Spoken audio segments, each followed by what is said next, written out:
પાટીદાર અનામતની આગ સમગ્ર રાજ્યમાં ઉગ્ર બની છે ત્યારે રાજ્યના સંસદીય સચિવે પાટીદારોએ પાટીદાર ટોપી પહેરાવી હતી। પાટણના ધારાસભ્ય રણછોડભાઈ રબારી સરકારી કાર્યક્રમ અર્થે રવિવારે રાત્રે પાટણના મણુક ગામે પહોંચ્યા હતા, જ્યાં સ્થાનિક પાટીદારોએ તેમનો ઘેરાવ કર્યો હતો અને અનામત આંદોલન અંગે સમર્થન માંગ્યું હતું। સ્થાનિક પાટીદારોએ ધારાસભ્ય રણછોડભાઈને ચીમકી આપી હતી કે જો પાટીદારોને અનામત ન મળે તો તેઓ રાજીનામું આપવા તૈયાર રહે।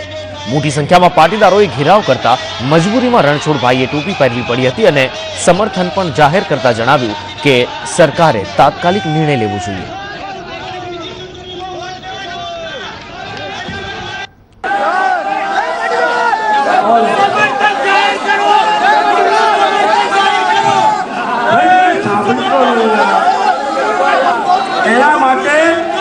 એના માટે સરકારે તાત્કાલિક જાહેરાત કરવી જોઈએ।